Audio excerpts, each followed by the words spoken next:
Hello, everyone. Good evening, good afternoon, good morning, wherever you are. Welcome to the Amir Victor show. And today's episode is going to be extremely special. And it's very special to me because we have Austin Hankwitz as our guest today. If you haven't heard of him, you haven't been on TikTok, most probably.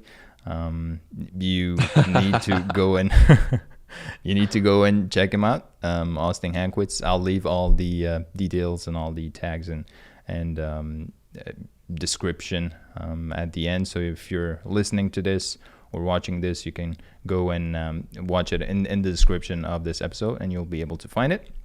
Austin, happy to have you. Thank you so much for having me, Amir. It means a lot. Yeah, just sort of for the people that don't know me, perhaps I don't blame them if they don't know me. You hype me up like I'm some crazy Kylie Jenner, but no, I'm just a 24-year-old that lives in Nashville, Tennessee. That's trying to share the good word of personal finance and investing on social media.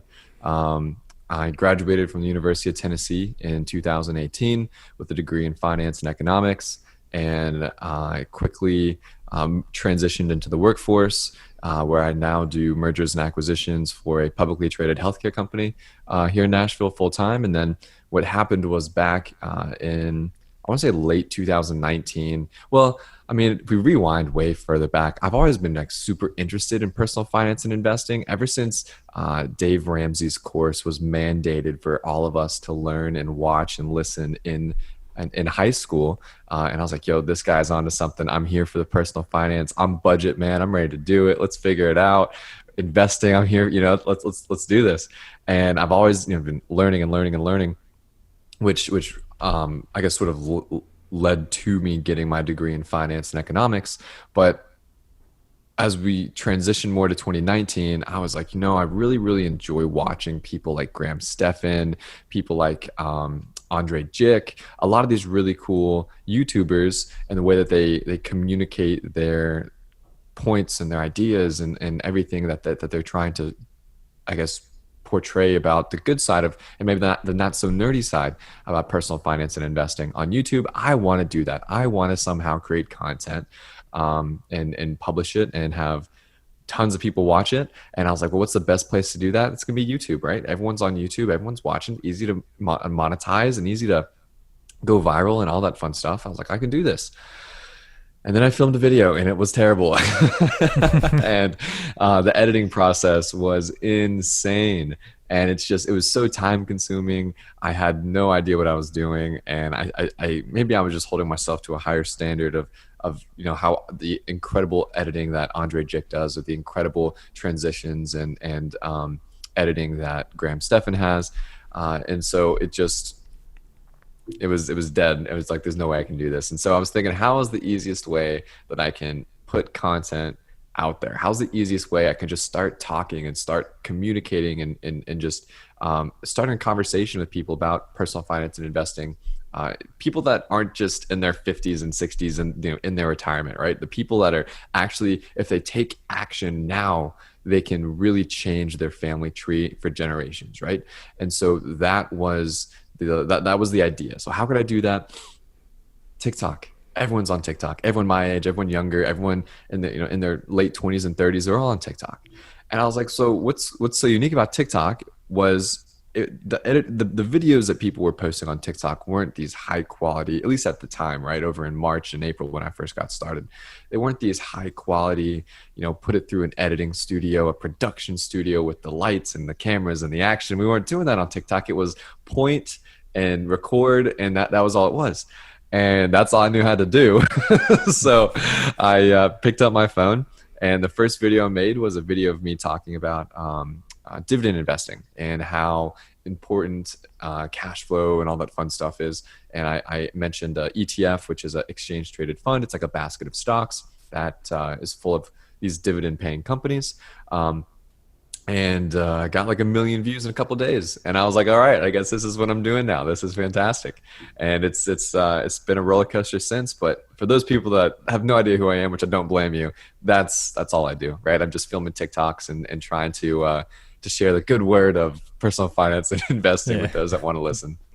Yeah, well, don't downgrade yourself. For those who doesn't know you, for 50,000 followers, something like that, if I'm not mistaken, for 420,000, 420, 20, baby, 420. 420. Yeah, that's not 420,000. That's not few. That's more than more than a stadium, or yeah, if you would count it A like couple that. stadiums. Yeah, that's true. I guess you're right. Yeah. I guess you're right.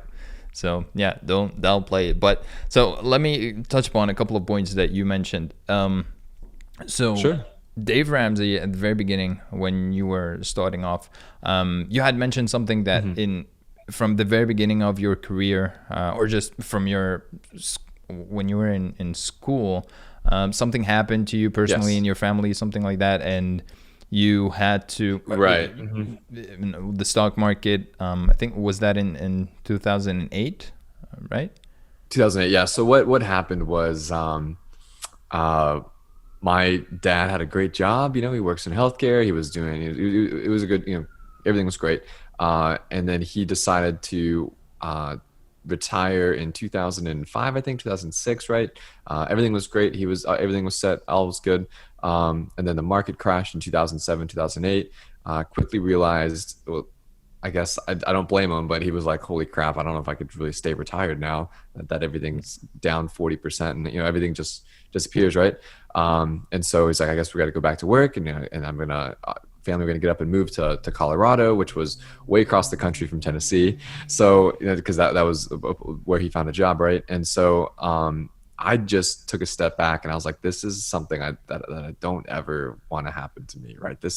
I want to do everything in my power so I'm never put personally in this situation and then putting my kids in this situation, right? And if that's learning about different equities to invest in, if that's learning about different types of I guess retirement accounts to figure, you know, if that's learning about different types of ways of income, right? Not just through the stock market, but maybe like, you know, real estate or maybe just opening up a small business, right? But I want to learn as many things as I can to make sure that if and when this whole thing happens again, like obviously we'll go through another recession, we'll go through another market crash like we recently did because of the coronavirus. But if this happens, I want to make sure that I'm ready and I'm never going through something like that again. And so that was like that fire, right? That just started the curiosity, that started the what can I learn? There's so much with personal finance and investing, and finance in general, right? That is just, I mean, they have a whole major on it, right? So that's that was the catalyst, right? Yeah, and what I wanted to touch upon this point is because usually anyone, or not anyone, but I've seen people that had their parents had some troubles with stock market and all of that, and they had lost 40-50% of their capital, and usually what that made them see the stock market, they started seeing the stock market as evil or something that is not for the normal, the average Joe. It's something that has to be an investor. But why did you why do you think, at least, why do you think it made you look at it in a different way? How old were you back then? And I was definitely like in fifth or sixth grade, I'd say. I mean, so I was born in 1996, so I'd have been what 12 years old. Yeah, so 11, that 12 years old. normally that would make, well, not normally because you're here, but I would say statistically speaking 70-80% would just try and avoid the stock market and learning all of that because they would just try and run away from it because it gave them You're pain. absolutely right. Why do you think? What's the And difference? Why do you think? I, I think that sort of maybe something, the only it's you know, point blank period, I don't know, but if I were to guess, here's what I think. We as a family used this is my weird correlation, but we as a family use a lot of Apple products, right? So I had like the little, I don't remember those older Mac computers that they like different color monitors, like the desktop, so look like a marshmallow. Yeah. But we just had a lot of Apple products, right? And I know that's because my dad, as well as a lot of his brothers, were invested in Apple stock, and they were just all about Steve Jobs and the innovation, all these other different things. And so I guess at a younger age, I was exposed to the stock market through just what Apple was, right? Through the Apple stock and just seeing, Mm. and then quickly realizing how much money could be made in the stock market, how much money could be made if you're investing in these right companies. So I guess that's what I was like excited about, right? So I maybe I saw the stock market not as an evil get rich quick and or lose money quick, or everyone, it's a rigged type system, it's gambling. I saw it more as a, well, if you invest in good companies and innovative companies with innovative products, you can make a lot of money. And so I think that's what was maybe that first reason why I wasn't scared, right? I was more familiar maybe with investing in the companies that I was investing in, or I was investing, but the companies my parents and their brothers and sisters were investing in, versus just number goes down. Mm. Yeah, I think it makes a lot of sense, and I think the thing that we get used to or get familiar with, it tends to be less, not just something that we're afraid of. It tends to be less intimidating in a way. Just you kind of Yeah, feel yeah. that there is something there is something that can be done. I can be better at something, or I can improve at or learn more and all of that. So with that, I was impressed, and I just wanted to let you know that this is actually something you would be proud of, because not everyone would take it the way you did, and just started learning more, started getting more curious about it and learning and all of that. So wanted to highlight that, and to the follow-up question would be, where did you start? If you were 12 years old, 14, where did you start? Was it books? Was it videos? Dave Ramsey? How, or and also, what would you recommend anyone just starting off, other than watching your TikToks, and in the future watching your YouTube videos? What would you recommend them to do right now? That's a really good question, man. I think as I really try and reflect on my childhood, I was very fortunate in the fact that my dad understood business very well. I think a lot of people don't have that privilege where their parents are educated around a topic that is very lucrative, right? So my dad was all about empowering me to be sort of like an entrepreneur, be more entrepreneurial. And I think that is where the start happened. I think because obviously the stock market, it's just investing in businesses. But if you don't know how a business works, if you don't know how companies make money and how money goes out the door through expenses, then it's hard to conceptualize maybe what you're investing in, and it could Mm. look as to more of a challenge than something that's stemming from curiosity or stemming from excitement. So I think that a lot of that started. The first thing I can practically think of when it comes to having a small business, I was in fourth and fifth grade, and my dad bought lottery tickets in Virginia. We lived on the Tennessee-Virginia border, up in that northeast corner. And there was like a 5-10 minute drive over to the gas station. He always gave me like 50 cents or $1 in quarters. I'd go to the claw machine, put in the quarters. I'd get like a fake Rolex watch, or like, get a little plush animal or something silly. And then I'd take it to elementary school the next day or two. And they'd be like, oh yeah, you guys want this? It's only $2. Like, it's only $3. Like, and then I got in trouble. The principal called me to her office. She's like, Austin, what's going on? My parents came in and everything. It was a big deal. And I was like, I don't know. What are you doing? And she's like, well, one of your classmates asked his dad for $5, and the dad called the school wondering why the school needed the money or something, and said, no, this kid wants me to buy something from him. And it was like this big ordeal. And my dad was like, good job, Austin. Give me give me some daps on that. That's awesome.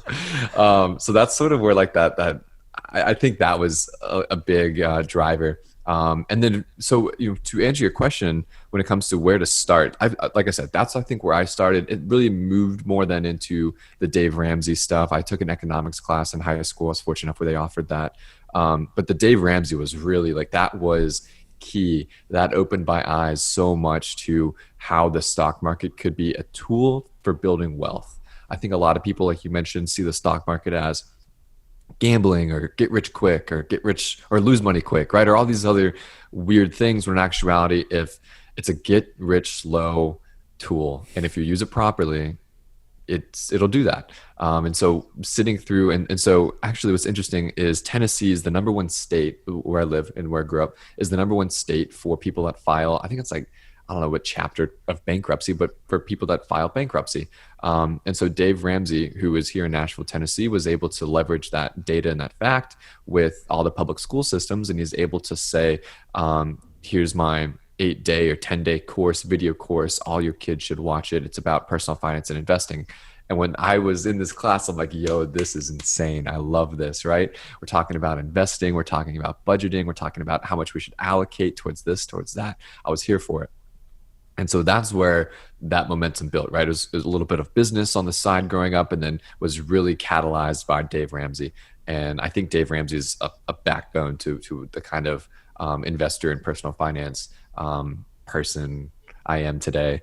But what I would recommend for people that want to get started, at its core, right? Like I mentioned before, the stock market at its core, it's just a market of companies. These are companies. These aren't numbers. These aren't moving averages. They're not charts. They're actual companies with real management teams, with real cost levers they're trying to pull to reduce their costs, and real operating strategies, and real board directors and board meetings. And I mean, these are real companies. And so if you want to really begin your journey investing in the stock market, begin either understanding how a company or a business works, open up your own small business. If it's, I don't know, selling coasters or creating cups or doing something, but like understand how money coming in, money going out, paying taxes, understanding how all of that fits in and builds upon itself to be whatever company is, whatever your company is, and then compare it to all these other different companies. Like once you do that and you begin to understand the accounting aspects, you begin to understand the income statements and the cash flows and the bank accounts, and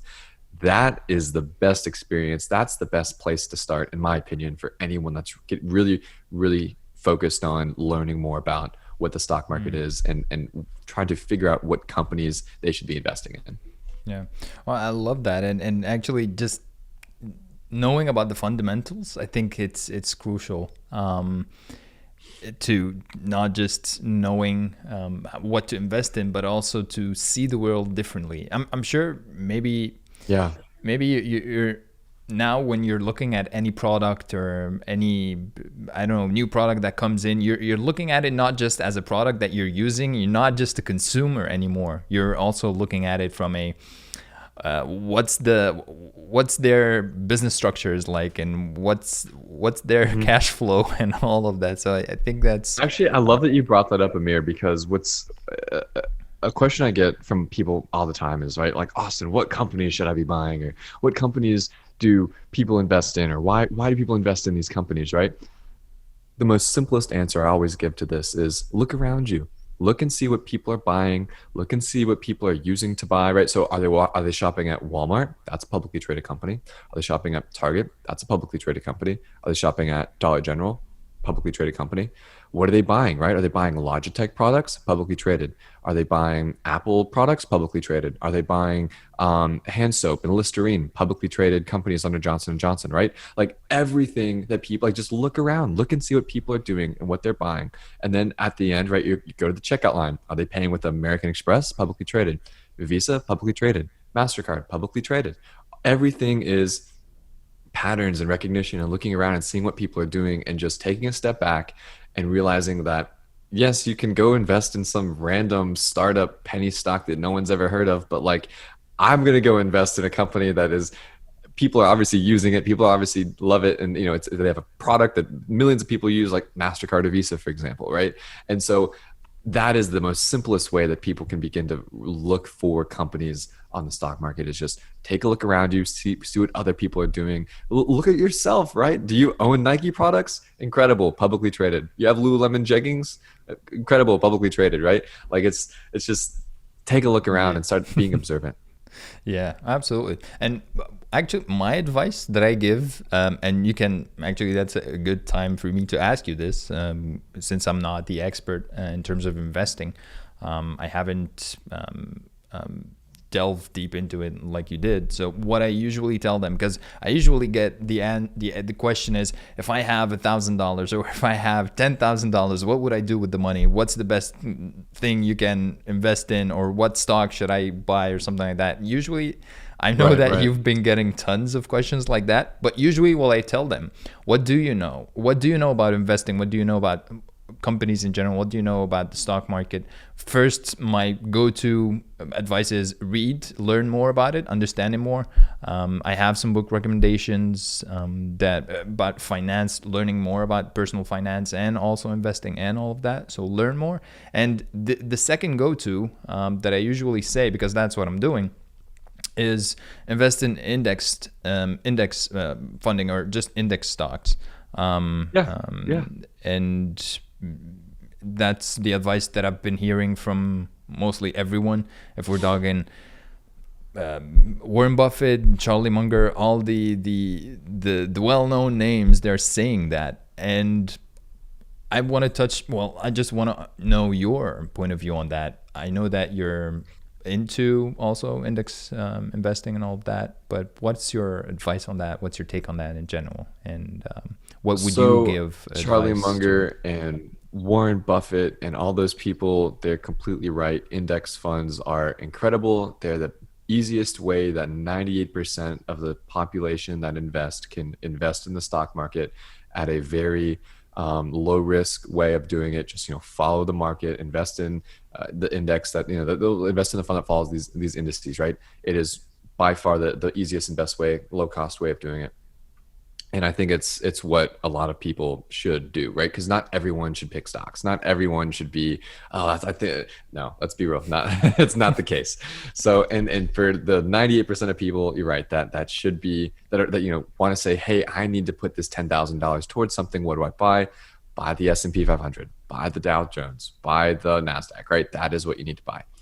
And so that's definitely my take. But I do think that in the pandemic, in my opinion, has catalyzed this. I do think that a lot of younger investors, right, maybe under 35, are wanting to begin to take control of the way they invest, good or bad, right? If that's buying airline stocks, which have done poopy, or if that's buying Zoom and Tesla, which have done well. But what I'm saying is they want to take control of their finances in the way that they invest. And I think that instead of investing in index funds, these people are more keen towards investing in thematic ETFs, or even disruptive, innovative ETFs. But it's like just moving away from the status quo, the boring 7.5% a year, not trying to outperform the market. Everyone thinks they can be, at least right now, I think a lot of people think that they can do better than that 7.5% average. And so by looking towards those thematic ETFs like 5G by Defiance, or ARKK by Cathie Wood, right? Those ETFs that are focused on disruptive technologies, or these underlying themes that they're trying to portray, I think that's what more people are now starting to pivot toward. Mm-hmm. Yeah, I think that's something that I've been seeing as well. I've been seeing mostly, but do you think? Well, all right. Let's take a step back. Have you read The Black Swan by Nassim Taleb? No, I've not. You would like it. I'd recommend, if you're into reading books. You would really love it. And one of the things that he's saying is that, but of course he's talking about a lot of other topics. But he's saying that usually what most investors do is if they want to predict the future, they always look to the past. If you want to predict what's going to happen in the next market crash, look at the previous ones. All of that's great. But he's also talking about the black swan, which is the events that are happening because with different variables that weren't existent in history. So now, and I think that you mentioned this a bit. You've talked about it very briefly in a couple of cents, the live stream that you have with Justin. You've We've talked about the retail investing. How many retail investors are much high, the percentage. I don't know the percentage, but I believe and I can easily predict that it's much higher than it was 60 years ago. So how much do you Oh, think yes. this affects the market, and not just the market? How does it affect the statistics? Because usually if you would see a reversed head and shoulder, or just something, every basic investor, or any, if you've been trying to day trade or something like that, you would look at these charts and these The statistics technical and analysis and technical the right, right, analysis. right. Yeah. And do you think that it's still going to be the same? Having a lot of retail investors are gonna shift how things are, and I you're think they going, will. yeah. I really do, and it's an interesting topic to think about, right? Because there's we have now these handful of startups like Public.com and Investor Plus and Robinhood and Webull and all these other different platforms now that are trying to empower people to invest in stocks, right? If that's in a responsible way, like Public and I think Investor are, by providing the education and helping them analyze stocks from a, like, hold up, why would you want to buy Hertz? They just declared bankruptcy. Think about this for a second, right? Where Robinhood's like, YOLO, just get Hertz, who cares, right? um, Yeah. but I think that both of these things are happening, and if we like it or not, it's what's going to continue to happen. At least I think in the future. And of course, that's definitely going to impact the way the market responds. Of course, right? Because the more people that are invested in the market, the more emotion there is that's in the market. It's very obvious that as you and me, as I feel like more, I wouldn't say as a 24-year-old, I'm some experienced investor, but as a more experienced and strategic investor than Joe Schmo down the street, we see Apple sell off 40%. I'm buying it. I'm not selling my Apple stock. I'm buying more of it, right? But a lot of these people are emotional. They see these sell-offs. They see something happen, and they get just emotional, right? Scared, and they just that. I think so. So with these retail investors in the market, as you were alluding to, I think now it's going to be harder to predict the patterns and trends like we saw before, and perhaps even with that being said, there'll be more volatility on the up and on the down, right? Just like we've seen with Tesla and Apple after their stock splits, which provided no additional shareholder value in the short term or even the long term, right? It's just a stock split, but because of that, their stock went up 80%. What is that? Yeah, exactly. I know. It's it is crazy. I think that it's going to change the way the market responds. And but in general, I think the fundamentals will stay the same. I mean, emotions are still emotions. I'm still 70%. I don't know. I'm just coming up with numbers, but I think that most of the average investors, like you and I, we're if we're not just separating our emotions from our decision making, I think that's going to help us a lot, and that's something that have been always the advice from the beginning of investing in general. Just don't get emotional. Don't Right. just go, like Ray Dalio says, see what your instincts tells you and do the opposite of that. But of course you wouldn't apply that in every situation, but that shows you how much you shouldn't listen to your emotions, which is something that Absolutely. And I'm curious what you think about this too. Now that we talk more about these retail investors and the amount of people that this is going to impact. You and I both know that baby boomers are a thing. 3.6 million people turn 65 every year, which means 3.6 million people are dying every year, assuming the death rate's around 79, 80, 82 years old. So in the next 20 years or so, there's going to be a massive generational handoff of what I've read to be about $60 trillion from the baby boomers down to their descendants. If that's the right term. They're heirs. There we go. The heirs. but yes, yeah, that's a massive amount of money now that's going to be taken away from people who have this in pension funds and professional management and asset management and private wealth, versus maybe it'll stay there, but perhaps now these people in their 20s and 30s, maybe early 40s, will be like, well, I'm an investor, I can invest, I can do this myself. What do you think about that? Do you think that's going to cause even more emotion, even more volatility, or are people going to perhaps, I don't know. I'd just love to get your take on that. For me, I always, whenever I want to make a decision, I want to see more numbers. I want to understand what's the exact numbers. But in general, I think it will be balanced in a way. I think yes, Sure.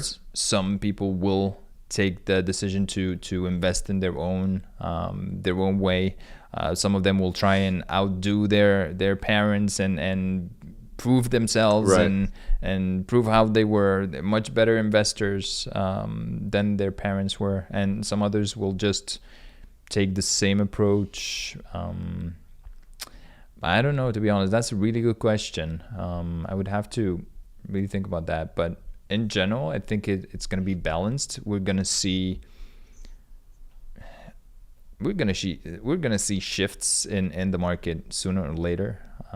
I Oh myself, yeah. I think that it is going to crash, and the crash that we've seen is not the real crash for the current year or two.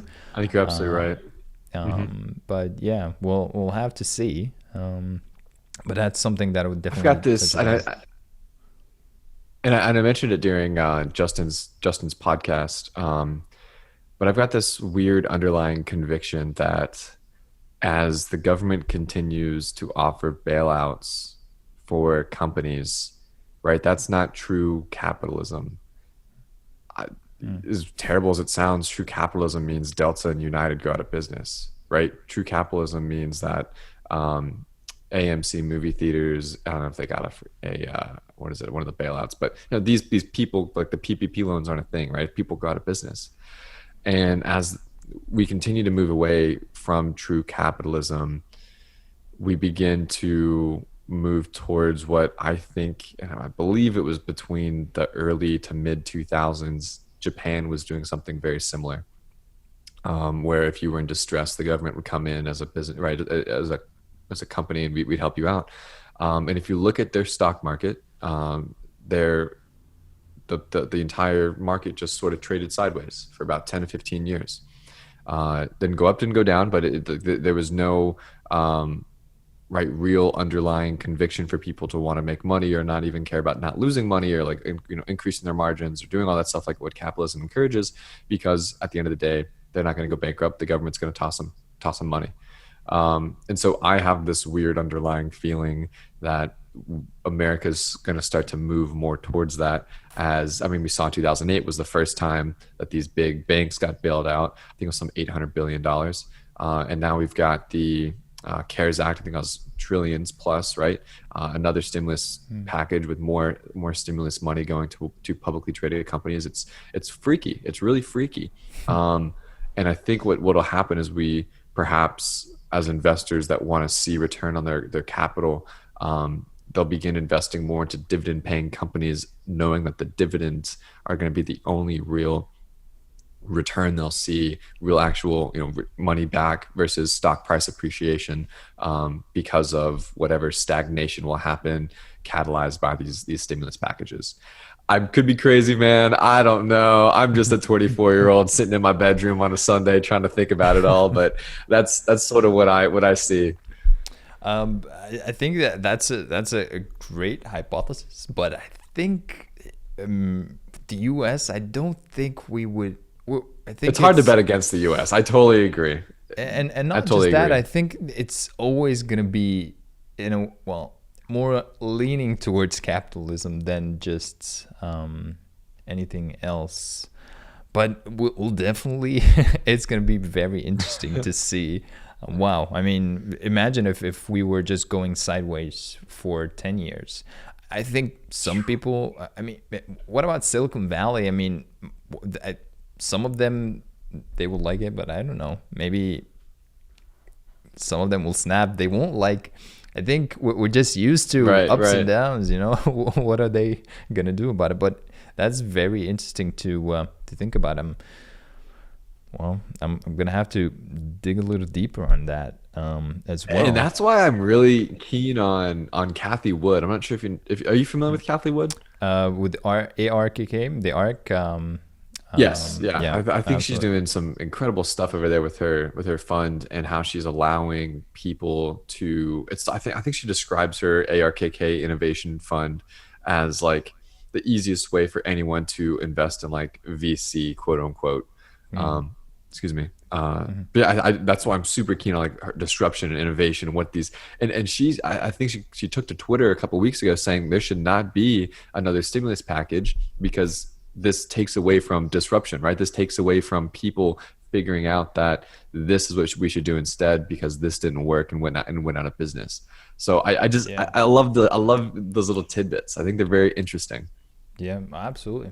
So I'm now thinking about anyone who's listening and watching. They would be telling, all right, this Austin guy, he seems like he knows what he's doing and he has pretty amazing ideas, but I have $10,000 right now, and don't tell me to go and read Mhm, mhm. and learn about it. Just tell me what to do right now.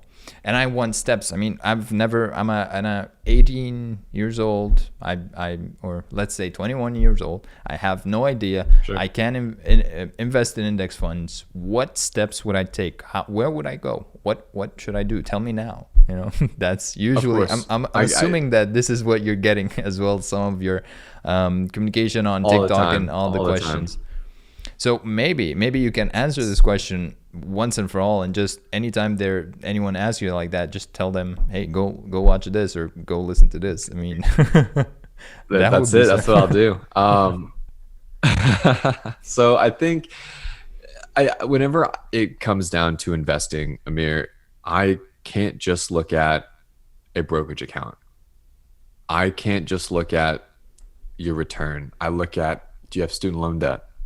Right? Are you paying 420? I think the average car payment in America is $515 a month. Are you paying $515 a month to a car payment? So if that's the case, then that's what we're going to try and clear up first, right? That's what you're doing. The $10,000 is paying off your dang car, so you can free up that cash every month, right? So I'm like I said, Dave Ramsey. He's that big backbone into my entire thesis and ideology. But if I had $10,000 and we're assuming that you do not have, $400 a month going to a car or $700 a month going to student loans, like you're good from a personal finance perspective. I think the next thing I'll do is begin to think about how I want to break down not just what I invest in, but the vehicles I'm leveraging to invest, right? So as a through your employer, right? You might have a 401k. That's great. Awesome. Maybe you don't have an employer or a 401k or an employer that offers a 401k. I mean, so do you have a IRA/Roth IRA? I would totally recommend a Roth IRA because that's getting the taxes out of the way first. You get to pay, the capital itself grows and compounds tax free. So when you're ready to bring it out at 60 or 59 and a half at the earliest, let's say 60 years old or 65 when you want to retire, now you don't have to worry about paying taxes on it, which is great. So first, we're going to figure out the vehicles that we're going to leverage and use to invest as smartly as we can, if that's even a word, smartly, as intelligently as we can, so that we don't pay taxes. Because raise your hand if you don't like taxes. I don't like taxes. And so Roth IRA, right? That's what we're doing there. And then once we have the Roth IRA figured out, if that's through A1 Finance, I think, or is it A1? M1 Finance. I think people have been using that. I see that on TikTok a lot. But I have my Roth IRA through Vanguard. A lot of people have it like Fidelity or TD Ameritrade or E-Trade or something like that. But you've got a Roth IRA figured out. Maybe it's through Betterment. Doesn't matter. Get one figured out. Then if I guess then it comes down to taking the approach of, do you want to do it as more of like the passive, like we were mentioning before with the index funds, which with betterment.com, a company that I really, really like. What they do is they say, hey, don't worry about it. You tell us how aggressive you want to be and we'll do the rest for you, right? So you contribute the 5, the 6, the whatever $100 a month or 2,000 or 4,000 up to $6,000 a year. And they say, cool, you plan to retire in 4 years, we're going to be a little bit more conservative. Or cool, you plan to retire in 43 years, we're going to be as aggressive as we possibly can. So if they want to take that approach, kudos to them, no problem, go for it. If you want to take the more hands-on approach, then you're going to be looking at probably a more, I like to invest with a strategy that has both core holdings and satellite holdings. So the core holdings are those companies we know and we love and are true and tried, like your Apples, your Amazons, Googles, Facebooks, Microsofts, Procter & Gamble, Johnson & Johnson, Lowe's, Home Depot, Dollar General, Walmart, Target. Big companies, they're going to be here in 20 years. They were here 20 years ago. Nothing's changing. And that's, like I said, 60%ish. The other 40% are going to be those fun, disruptive, innovative ideas like DocuSign, like Okta, like Roku, like Trade Desk, like Chipotle, like all these other fun companies that are cool and are doing nice things, but are also not gambles. I want to make it very, very clear that we're not investing in random penny stock 123.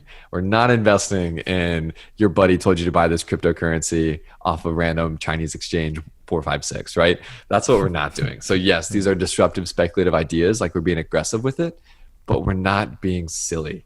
There's a big difference. And people think that, oh no, I'm just being aggressive, man. Maybe it'll go from 20 cents to $20 and I'll 1,000 bajillion X my money. Okay. But no, let's be a little bit, let's take a step back for a second and think about this more rationally. But if I had the $10,000 and I asked someone this, or someone asked me this, I would say Roth IRA. And then when it comes to the core holdings, if you don't want to buy all those companies, do the VGT, the VUG, right? That's the Vanguard's technology ETF, VGT, and Vanguard's growth ETF, VUG, and let that be that 60, 65%. And then the other 30, 35% on the other side there, or I'm sorry, 35 or 40% on the other side there is Cathie Wood's ARKK. That's got all the disruptive fun companies that we're talking about here. 35%? That could be, yeah, sure. I mean, that could be those speculative satellite holdings, right? That could be what those people are looking for when they want that aggressive. I mean, that's like 21 years old. You're going to be aggressive anyway, right? So if Cathie Wood's, which I think Cathie Wood's doing a great job at picking disruptive, innovative companies. She's outperformed the market very well this year. She picked Tesla, she picked Square, she picked DocuSign, right? She's crushing it. So if you want to be aggressive at 21, you've got this $10,000 and you're well off from a personal finance perspective, take the easy route on the left side and you've got that 65 in VUG and VGT, and then be aggressive with your satellite holdings with ARKK. I'm here for that. I love it. But again, I would also sympathize with whoever's thinking, well, man, I'm 21 years old, but yes, I have just $10,000. If I keep that in the index funds and all the core companies and all of that, what am I gonna get? Am I gonna get just 10%, 20%, even if I'm lucky, like all of that? But that's gonna be, I'm gonna have $12,000. I mean, all right, that's not gonna break the bank. That's not gonna make a difference. So that's why I would want to go to the penny stock. That's why I would go to that cryptocurrency and all of that. You would get that, but what would you tell them? I think it comes down to, and I get this, I made a video on TikTok that was like how to retire a millionaire, right? And it's like if you're over the age of 18 and you're under 35, just contribute to a Roth IRA for the next 40 years, whatever that comes out to, and you'll have at least $1 million upwards to, like, I think 2.7 or 2.8, assuming 7.5% compounded annually. And everyone's like, I don't want to be 65 and old and be a million. I want to be a millionaire now. And I'm like, yeah, but being 65 and old and having $1 million's a lot better than being 65 and broke. Like, I don't know what you want me to tell you. And so what I would tell that person is I'm here for the fun, trying to figure out the next Tesla, Apple, DocuSign, Square companies, right? But it's also super important to take a step back and think, okay, what are you going to do then when you're 65, right? What are you going to have? I mean, if it's not money set aside in the stock market, you better have 6 rental properties paying you $1,000 a month, because after expenses, that's only $3,000 a month total. It's like, you better have some sort of plan figured out.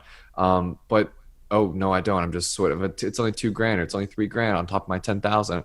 Dude, take a step back and don't think about what's happening in 1 year, in 2 years, in 3 years, right? Delayed gratification. Look at what things are going to be like in 30, 40 years, right? If if you can plan for the next 20, 30, 40 years, that is powerful. And getting people to pivot away from the instant, the now, but I want to go to the bars.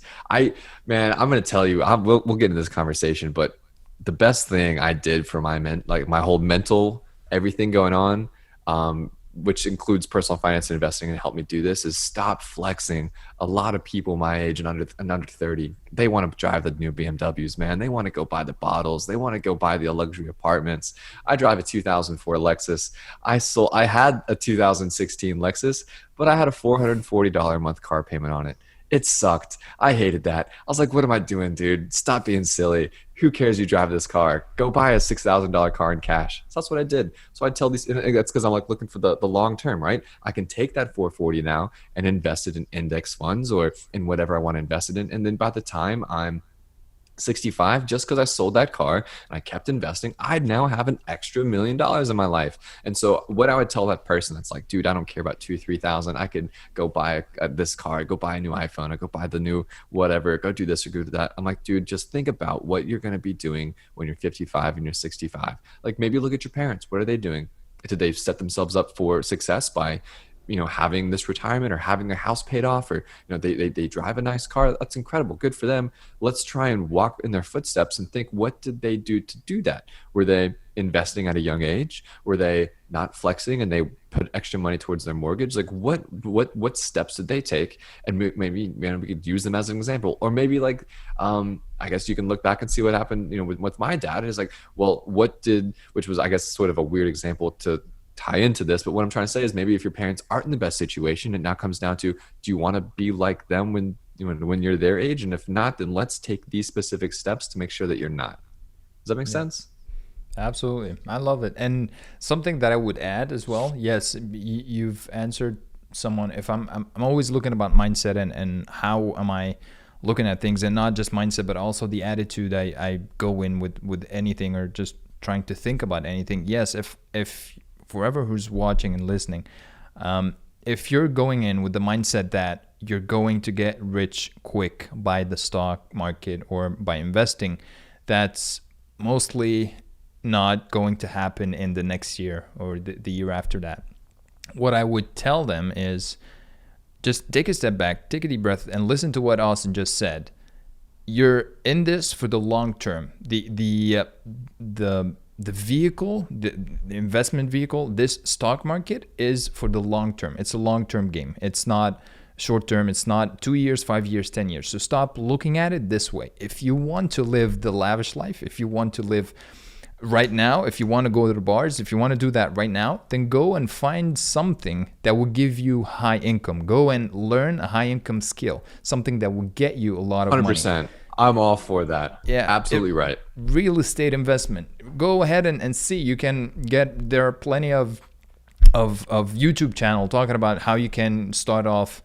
Don't trust everyone, of course, and do your own due diligence before you start and putting your money into anything. And like Austin just said, if you're looking at this, if you have $10,000 right now, if you want to put it in something very risky that could go to $1 million, great, do that. But focus more on the downside. Focus more on, what if I lost these 10,000? Will I be hit? Will my life go to the, will I be really hit hard and I won't be able to continue? Or will I just dust myself off and I would be able to continue to do something else? I won't, don't put your only savings into something that is that risky, because most often than not, and based on all the experiences and listen to everyone talking at the very beginning of their investment his journey, they lost all the money they had, and then some of them, they either pivoted and decided that, hey, I'm going to gain all the money back and I'm going to find a way and I'm going to learn more. I was stupid. And some of them, they decided, you know what, investment is not for me, and I'm just going to continue working on my job, and that's it. So just realize that there is downside to whatever you're doing, and don't just don't look for the shortcuts. Don't look for the get rich quick scheme, because it usually is not going to work. It's not going to give you whatever you're looking for, and it's going to teach you a lesson. That's it. But be I in totally it. agree. I totally Yeah. agree. And I think Sure. I was gonna No, say, no, I think people need to be self-aware in the fact that if they want, to come back to what you're talking about with like the high income lavish lifestyle, right? I have a friend named Tucker. He's like in his late 20s, early 30s.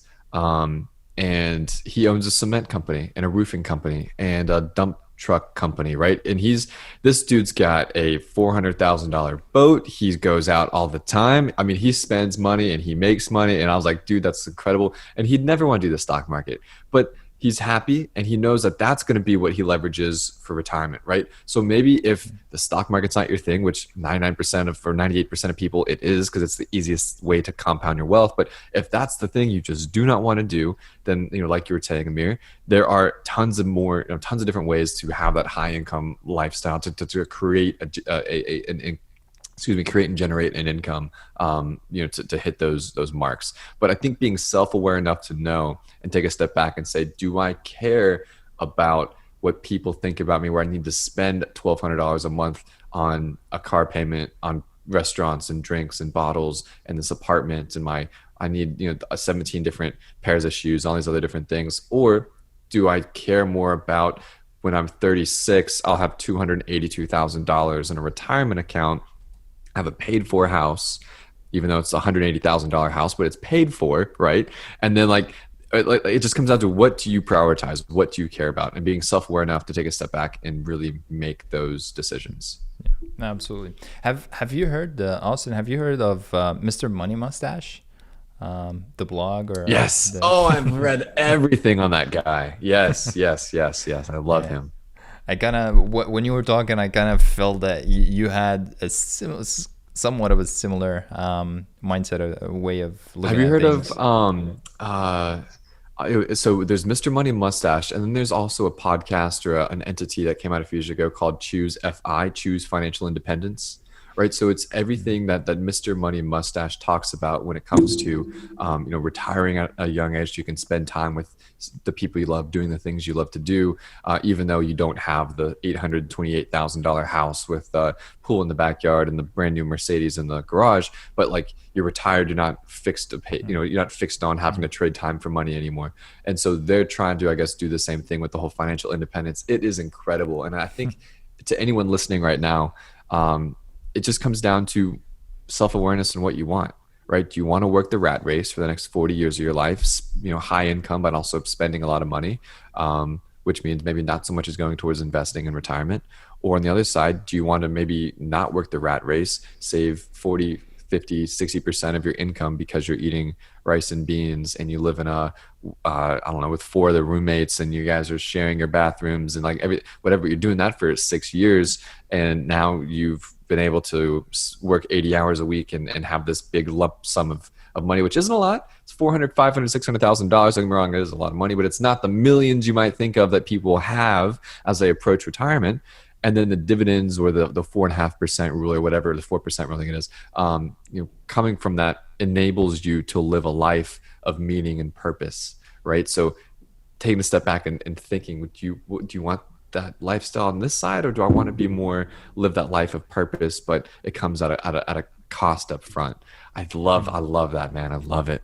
Yeah, absolutely. I love it as well. And for those listening or watching, go and check Mr. Money Mustache as well. The podcast that Austin just mentioned, Investment FI, right? Choose FI. FI. Choose FI. Okay, awesome.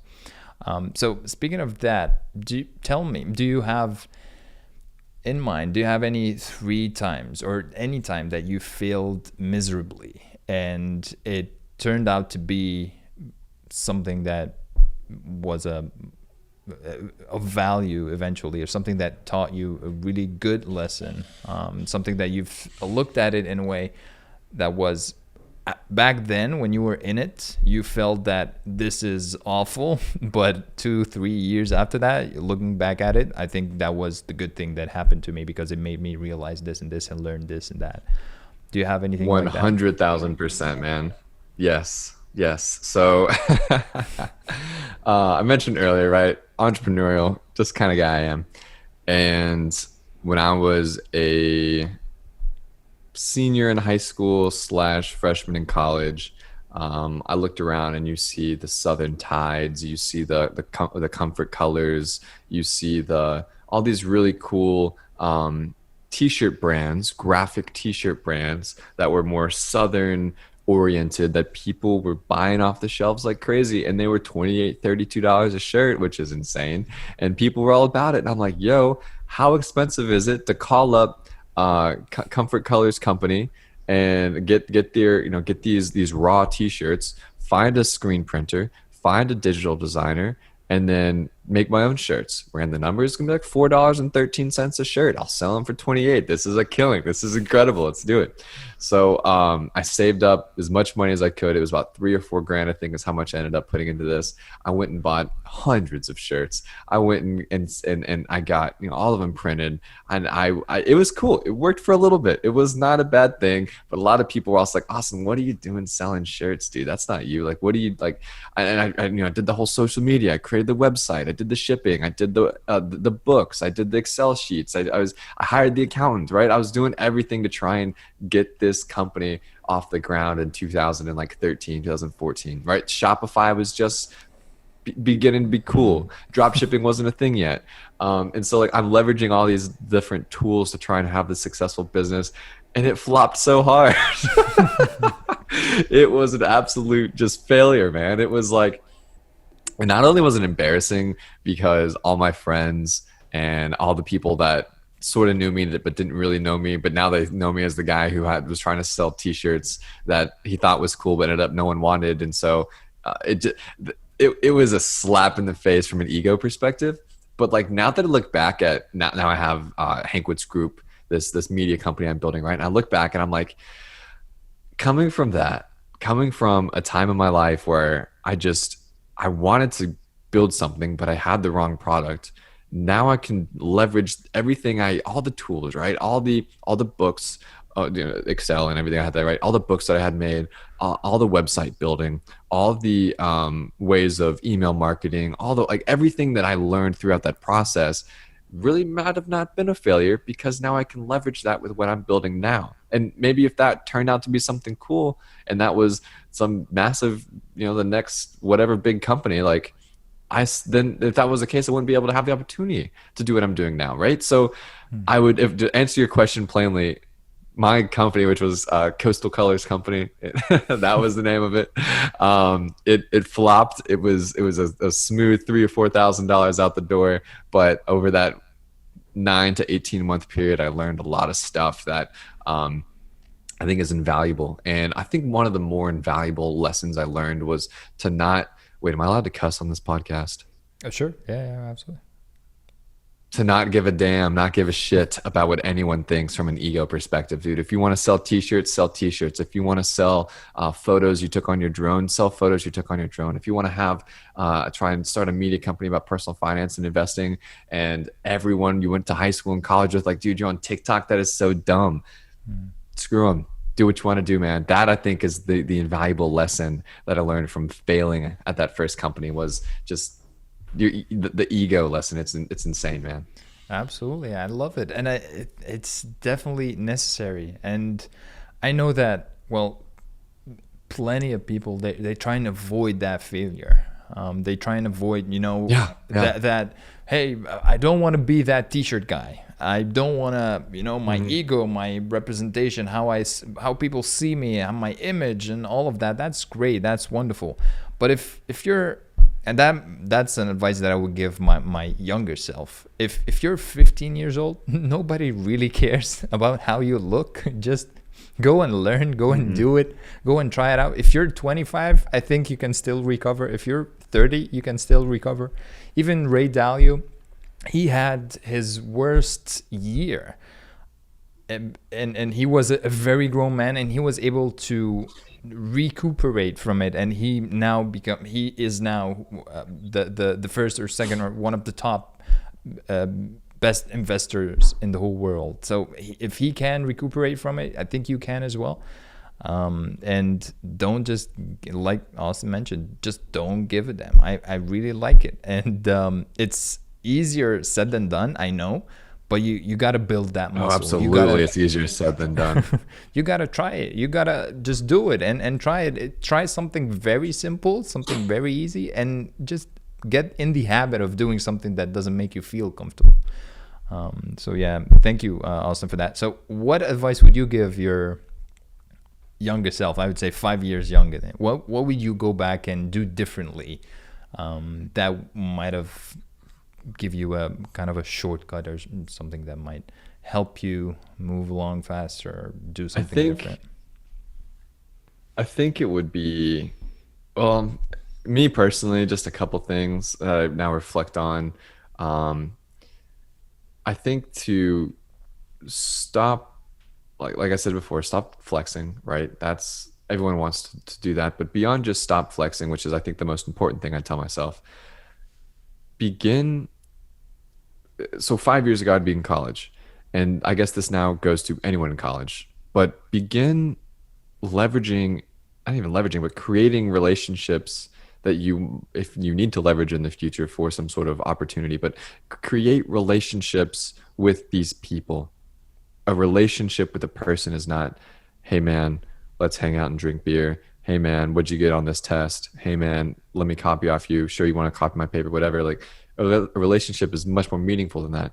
In college gave us, I'm not sure if you went to college or not, Amir, but college gave me create and curate, right? These meaningful relationships with people that will, college just gives you this ability to connect with people at scale, and not just connect with people, but connect with people that are also interested in the things you are, right? Like within your major or within your just even your school, right? The business school, the veterinarian school, the architecture school, right? And I just think that now looking back at it, oh my gosh, I wish so bad that I reached out to more people. I wasn't always trying to be the, not trying to be the guy that was like, oh, don't talk to me, whatever. But like I would say, hi, Adam, how are you today, man? What are you working on? Like I would just, that is what I would do if I was in college today, because now I look back and think at how hard it is to organically start these relationships with people, when it's not just we're sitting next to each other in class, right? I gotta reach out to you on LinkedIn. I gotta find you on Facebook or tweet you on Twitter or something, right? It's like a weird sort of process, or DM you on Instagram, which you did, which is not weird at all. But what I'm saying is like it could be like this weirder process in the future. And so I just think that if I the one thing I would tell people in college right now is to really, especially if you play sports, oh my gosh, if you're a football player and you're in college, everyone's going to talk to you. You can look at someone and they'll be like, hello, John, how are you today, man? Like people will give you the time of day. So even like if you play sports, especially, like what I'm saying is definitely talk to more people, build these relationships. And I wouldn't say network, because the word network is really cheesy, but just build out that spider web, that network of people. Because when you're 32, when you're 27, when you're 46, when you're whatever, and you're maybe looking for a job or looking for a partner, or trying to find a new vendor or trying to do something or trying to sell a product, these people are going to be your teammates in the future. And that is the one thing that I wish I realized 5 years ago. Yeah. Well, I love it. Build real connections, build real relationships, and not just meaningful Oh, yeah. relationships, and not just acquaintances or just shallow relationships. Yeah, I love it. And a couple of last questions, because I know we're right about time. What's something that has been or is still currently a challenge for you, at the moment, wherever you are now? I think it's time management, and I'm really not that great about organization, and yeah, time management and organization. I think that is something that, if, and maybe this resonates with some of your listeners, but I myself as more of like the big picture guy that's like, I want to do this. And so it's hard for me to see the clear path from this over to what that can turn into. But I guess what I see are, okay, maybe if I do this, this, and this, right? So I want to create Hankwitz Group, which is this financial literacy media company. Well, what does that even mean? How do I do that? I don't know, right? So maybe if I make more TikToks talking about these specific subjects, or maybe if I create a Patreon account where I try and post twice a day, or maybe if I create an Instagram and go live 3 times a week, or maybe if I do these, that will help. When in actuality, maybe I'm wasting my time doing this, this, and this, when actually, I should be spending more time doing something else. Or maybe it just comes down to balancing time and energy and strategy. It's sometimes really hard for me to see the balance in. I mean, I straight up, I'll spend 4 hours on a TikTok live with, I don't know, 100 people watching. Is that going to help me monetize my content more? Is that going to help me get more followers on my Instagram? Probably not. It might result in like 2 extra people, but I just have a weird habit, or I won't say bad habit, but that's sort of how I'm mismanaging my time, right? Is I prioritize other things more than maybe I should. And I think that is something I'm struggling with. Yeah, I say it's something I'm struggling with. And what I guess I'm doing to try and work on that is every week now I sit down on Monday mornings and I write down, like, what can I do this week to get one step closer to what Hankwitz Group might turn into. And so then that's, I don't know, get back to all the direct messages I have on Instagram. That's make sure you post one extra thing that's important, or some, an extra research article on your Patreon, or, do just whatever that might be. But on every Monday, I try and sit down and figure out what I can do to get closer to that goal. I love it. I actually, it's funny that you say that. I think that many people struggle with the same thing.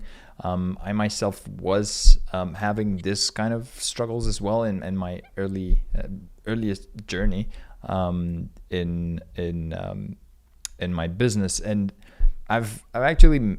I think maybe we can talk about this later on, because I think that's a topic that really is quite fascinating, and that you would really find helpful. Generally, I think it's a clarity issue, and I talk about this. I'm having I haven't announced this yet, but I'm creating a course right now, and not this in any way that.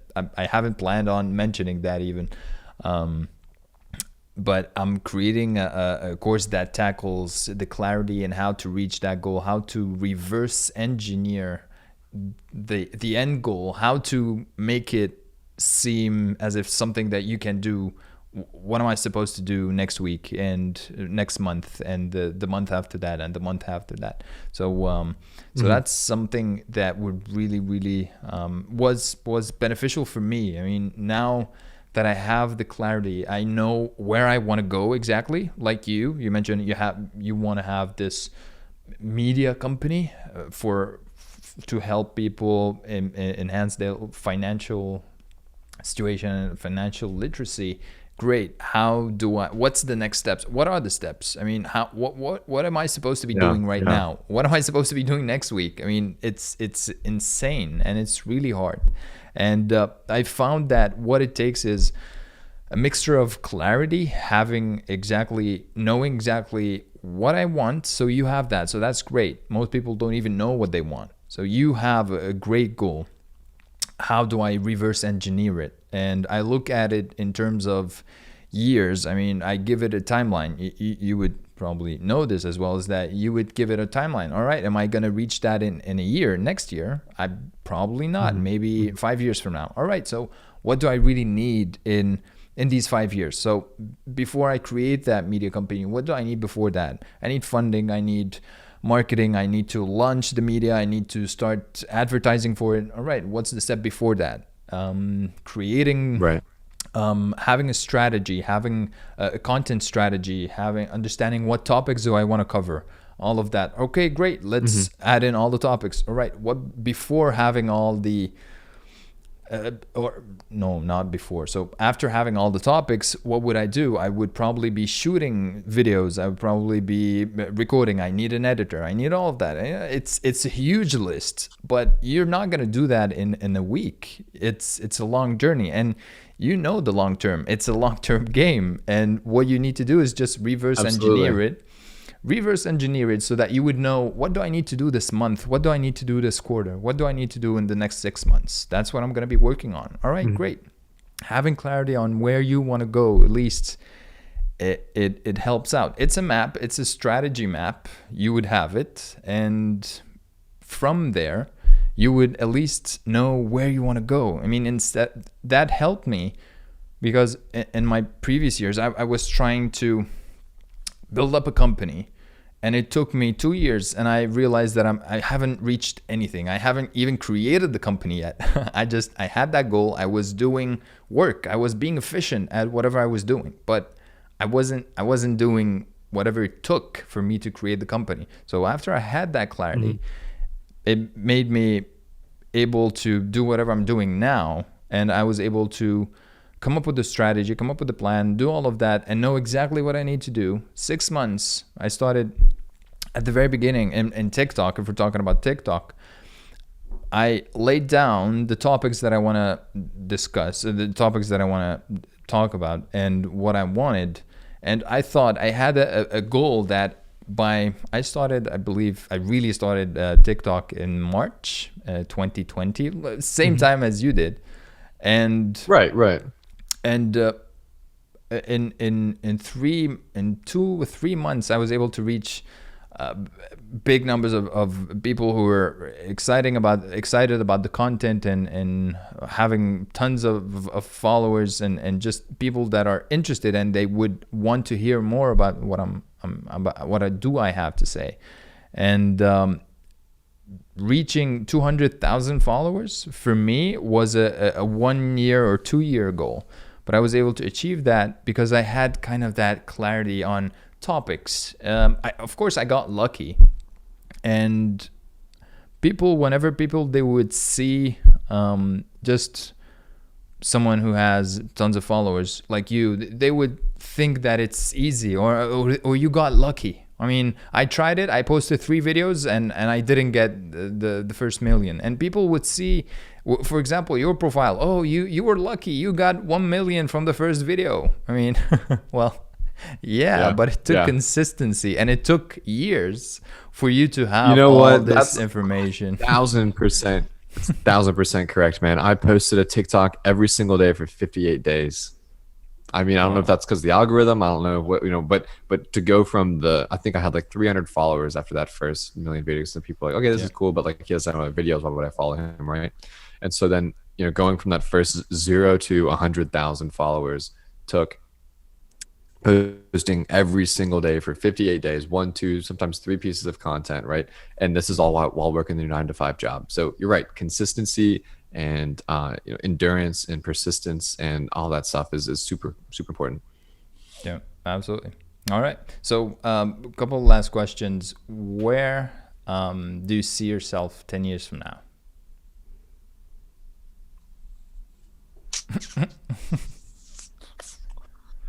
Oh gosh. Hopefully in a, gosh, I'll be so 34. Hopefully all of this is behind me.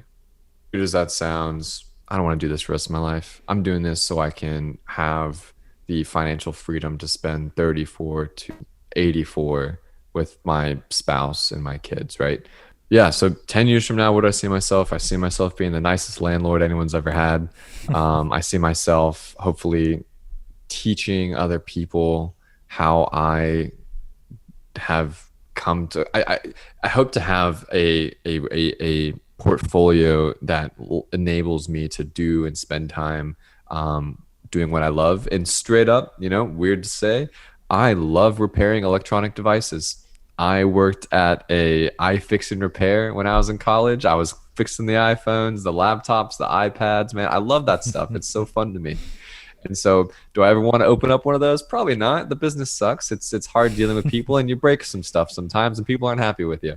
But I think that, in 10 years, hopefully I'll have some sort of investment portfolio that enables me to spend time. I know there's a guy on YouTube that buys broken PlayStations so he can fix them, and like he built a whole YouTube community off of it, right? So like hopefully in 10 years I'll have a portfolio where I can spend time fixing electronic devices, or maybe I pick up traveling, or making leather wallets, or doing. But what am I doing in 10 years? Where do I see myself in 10 years? I see myself with my spouse, my children, in a modest home, not doing anything too crazy, because it's all about time and energy versus flexing. And I'm happy. I see myself happy.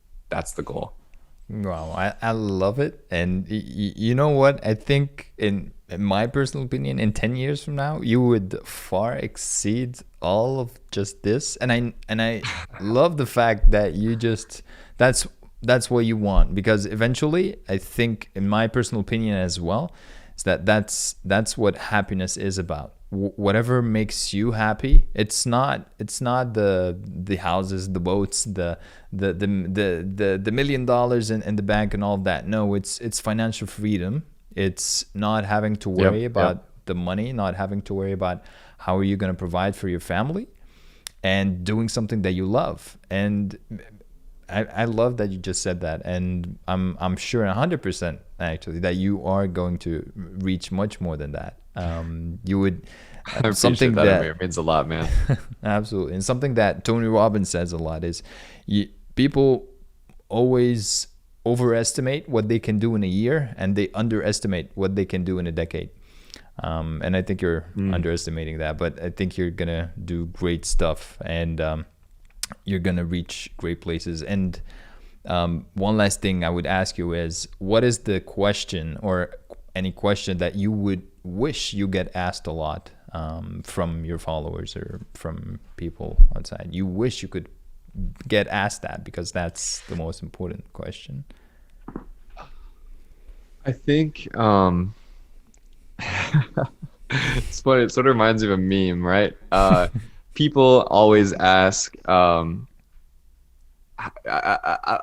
least for me, people in the, hey, awesome, what do I invest in? How, what I on live stream, telling about this, talking about this, blah, blah, blah, blah, blah, blah, blah. What do I wish people ask me? Hey man, how's your day today? Like, hey dude, how you doing? Like, hey, are you burnt out? Are you working a lot? Hey man, how's your dog? Right? Those are the questions I wish I got asked.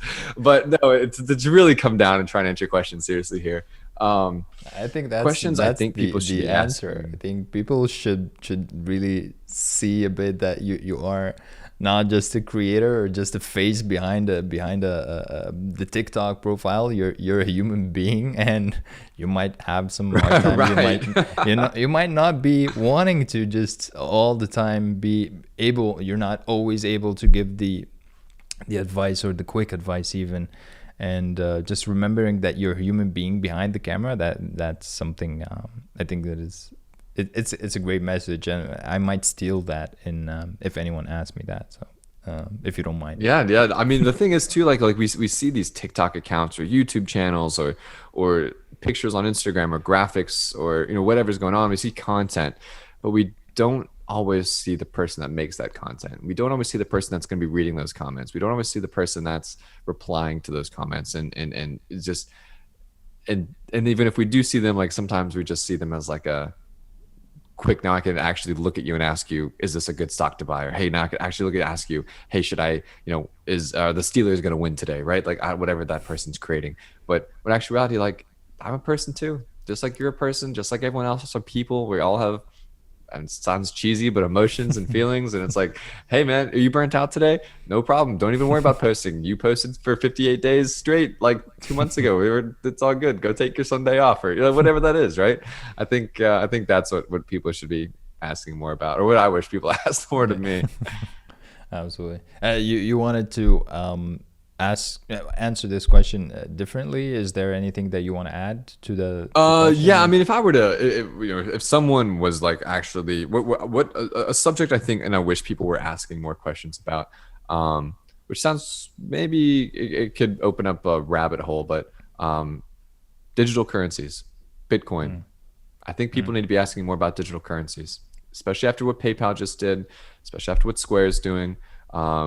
Jerome Powell, right? They're doing their thing with MIT with digital currencies and central banks. I think we're going to see a big shift towards digital currencies in the next decade, and I don't think enough people my age and closer to 20s, 30s, and 40s are asking about what digital currencies are.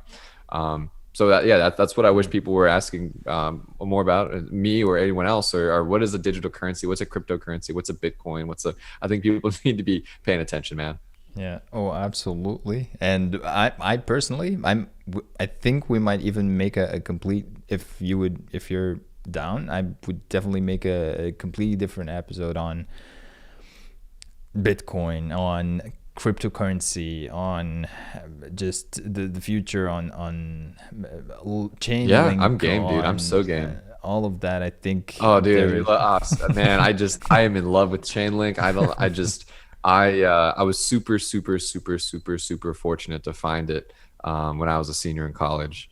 I had like 40, 50, 60 cents, and I did Oh, hours and hours and hours of research, and I bought uh, north of 10,000 of them back then, and I haven't sold a single one, man. So oh, that's I'm so into Chainlink and smart contracts and all that stuff. Definitely, we can talk a lot about that for sure. wow, you've been well, if you've known about It was a Chainlink stroke of for luck. It was a stroke of luck. I'm not that's going to say that was awesome. any type of skill or anything. That was just it was a stroke of luck, and did some due diligence. And I was like, you know what? I've got four, five, $6,000. I've been washing cars at BMW and fixing phones that I fixed now for months. I've saved up. I'm like I've yet to do anything crazy risky like these people talk with the 10,000 the penny Mm. stocks, right? This is going to be my once in a lifetime crazy thing, and it worked. It worked. Wow, that's awesome. That's awesome. And you've went all in. Would that be an advice you would give your younger self, or would you tell him not to do it? I don't know, man. It's like it's so hard to think about what. Ah, gosh, I think everyone once in their life should do some sort of all-in thing, right? Mm, Especially if you're younger. Not yeah, saying be 48 and do an all-in thing. That's not what I'm saying. What I'm saying is I have the whole. If I'm out four, five, $6,000, I have the whole rest of my life to earn it back, right? yeah, So if you're 18, 19, up to 25, heck, even 30, and you want to toss 5,000, 10,000 at a really, don't get me wrong, mm, I was very confident in what I was investing in, right? I did the due diligence. I did the rabbit hole, right? I got the breadcrumbs. I saw everything yeah. going on. I was like, this is going to Nice. be huge. And so I was very confident. This isn't me like saying XYB not cryptocurrency, but XYB penny stock or like whatever, or Mm, your friend Jim is going to start a business selling vacuum cleaners that float in midair. Like, okay, like that's not what we're doing here, right? We're doing our due diligence, we're figuring out what's going on, and then we're going all in. I yeah, think that's a little bit different. And so yeah, if someone wants to do that, then sure, because if it doesn't work, you've got the whole rest of your life to earn yeah, that small amount of money back, right? We're not dumping $250,000 into ideas. We're saying here's 5 grand. We did our research. Fingers yeah. crossed. I did 5 grand, 6 grand, I think is what it was. Did my research. 2 years later, Awesome. it's north of 130 or 140 now, and I'm not selling a single one for the next decade. Yeah, We'll see how that awesome. goes. Wow, I love that. And well, that's amazing. Hear about Chainlink, and let me know for everyone who's watching and listening, if you're interested in listening or having another episode with Austin on cryptocurrency in general. Let me know in the comments. Let me know, or reach out to me, or reach out to Austin. I would definitely, I personally, I might even call Austin and just talk with him about it without even recording it. Yeah, man, I'm Um, game. Yeah, call me, text me, whatever you can. We can just talk about crypto for as long as you want. I'm not some expert, right? I'm not a decentralized ledger technology expert, but been in the game now for a couple of years, so I'm here for it. yeah. Oh, absolutely. All right. Awesome. That's great. One last thing. Is there any message that you would want to give to anyone? Any message to the entire world? If they would able to see it, what would it be? You probably want me to say something super inspiring or super like whatever, and Yeah. I'm going to tell you the one. I'm going to tell the message that for probably 6 to 12 months changed my life from an emotional perspective, which is start taking cold showers. I was fired from one of my jobs when I was in college. I was terrible grades. I was at a very low point, and starting in 2017, January 1st, I took cold showers for all the whole year, and it was the best year of my life. And I don't know if it was because the cold showers woke me up in the morning, made me feel good. I don't know if it was other things, but I'll tell you what, cold showers changed my life. Start taking some cold showers. At least think about it. Look into the cold shower thing. It's real. That's what I'm telling people. Awesome. Awesome. I love it. And just for anyone listening and have been listening to any of my episodes, I swear to God, I did not tell Austin a thing. He just said about the cold showers on his own. I didn't tell him a thing. You guys do cold showers here too? I myself, I always tell people I made a video about cold showers in general, just for people to start dude, love it. We're on the it. same wavelength, bro. Absolutely. And just also the fact, well, I can go about how important it is, because it not just important from a how it makes you feel afterwards, but it also the fact that sometimes you don't want to take the shower, and the fact that you just go ahead and do it. It's one of the things that you can do to start practicing being uncomfortable doing something and just doing it anyways, and just go head all in. Don't care about how it's gonna feel. Just it builds a muscle. And I've made a sheet for, because, well, yeah, I tell people to do something that they're uncomfortable with every day, so that they can start practicing that. And I made a whole sheet of I think 28 things that you can do in your normal day that would get you a bit outside of your comfort zone, and that would just make you practice doing all the things that you're uncomfortable with. Yeah, you start small and you build from there. You're not going to build a company if you're unable to go ahead and talk to strangers, for example. You would want to, at least, or maybe you can, but at least, what are the chances? I mean, start. It'll be tough, man. It'll be tough. Yeah. You're right. No, absolutely. Exactly. So yeah, I'd recommend cold showers as well. So I love that. And That is so funny, dude. We did not talk about this beforehand, and I was probably actually going to talk about self-awareness and humility, but I was like, I think it's a little too deep.